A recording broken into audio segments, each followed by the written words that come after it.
Item ಯಾವುದೇ ಇರಲಿ try ಮಾಡಿ ಆಚಿ ಚಿಕನ್ ಮಸಾಲಾ. ಆಚಿ ಚಿಕನ್ ಮಸಾಲಾ. ಇವತ್ತಿನ ದಿನ ಮಂಡ್ಯದಲ್ಲಿ ಹಲವಾರು ಕಾರ್ಯಕ್ರಮಗಳಿಗೆ ಚಾಲನೆ ಕೊಡ್ತಕ್ಕಂಥದ್ದಕ್ಕೋಸ್ಕರ ಬಂದಿದ್ದೇನೆ. ಇವತ್ತು ನಮ್ಮ ಮಂಡ್ಯ ಜಿಲ್ಲಾ ಆಸ್ಪತ್ರೆಯಲ್ಲಿ ಒಂದು ಲಿಫ್ಟು ಮತ್ತು ಮಕ್ಕಳು ಏನು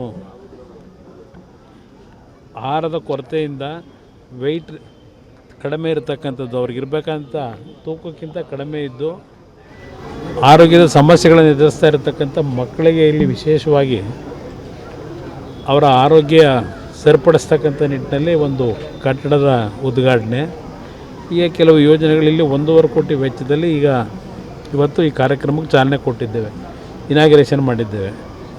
ಅದ್ರ ಜೊತೆಗೆ ಇವತ್ತು ಔಟ್ ಪೇಷೆಂಟ್ನ ಒಂದು ಬಿಲ್ಡಿಂಗ್ ಏನಿದೆ ಅದು ರಿನೋವೇಟ್ ಆಗಬೇಕು ಅನ್ನೋದಕ್ಕೆ ಡಾಕ್ಟ್ರು ಇವತ್ತೇ ನನ್ನ ಮುಂದೆ ಹೇಳಿದ್ದಾರೆ. ಅವ್ರಿಗೆ DPR ಮಾಡಿ ಒಂದು ಸಂಪೂರ್ಣ ಏನು ಹಣ ಬೇಕಾಗುತ್ತೆ ಅಂತಕ್ಕಂಥದ್ದನ್ನು ಕೊಡ್ತಕ್ಕಂಥ ಕೇಳಿದ್ದೇನೆ.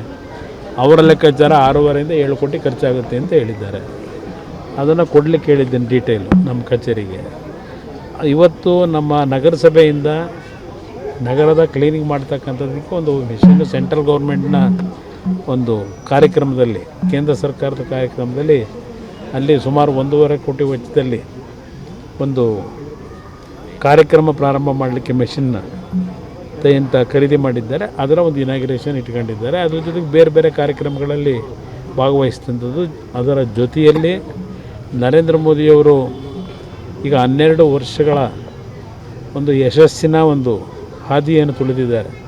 2014ಕ್ಕೆ ಅವರು ಅಧಿಕಾರಕ್ಕೆ ಬಂದ ನಂತರ ಇವತ್ತು ದೇಶದಲ್ಲಿ ಹಲವಾರು ಯೋಜನೆಗಳನ್ನು ಇವತ್ತೇನು ಕಾರ್ಯರೂಪಕ್ಕೆ ತಂದು ಪ್ರತಿ ಬಡ ಕುಟುಂಬಗಳಿಗೆ ಅದು ದೊರಕಬೇಕು ಅಂತಕ್ಕಂಥ ಒಂದು ದೃಷ್ಟಿಯಿಂದ ಅವರು ಮಾಡಿರ್ತಕ್ಕಂಥ ಯೋಜನೆಗಳು ಇವತ್ತು ಅತ್ಯಂತ ದೊಡ್ಡ ಮಟ್ಟದಲ್ಲಿ ಆರ್ಥಿಕವಾಗಿ ಹಣ ಕೊಟ್ಟಿರ್ತಕ್ಕಂಥದ್ದಿರ್ಬೋದು.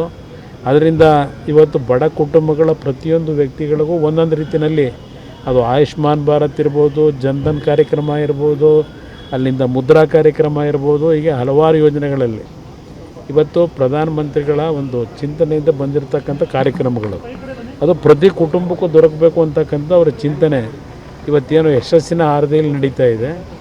ಭಾರತದ ವಿಕಾಸ 2047ಕ್ಕೆ ಸಂಪೂರ್ಣವಾಗಿ ಇವತ್ತು ಕಾರ್ಯಕ್ರಮ ಆಗಬೇಕು ಅಂತಕ್ಕಂಥದ್ದು, ವಿಕಸಿತ ಭಾರತವನ್ನು ನೋಡಬೇಕು ಅಂತಕ್ಕಂಥದ್ದು ಅವರ ಯೋಜನೆಯಲ್ಲಿ ಇರತಕ್ಕಂಥದ್ದೇನಿದೆ ಅದಕ್ಕೆ ಸಂಬಂಧಪಟ್ಟಂಥ ಒಂದು ಕಾರ್ಯಕ್ರಮ ಇವತ್ತು ಏರ್ಪಾಡು ಮಾಡಿದ್ದಾರೆ.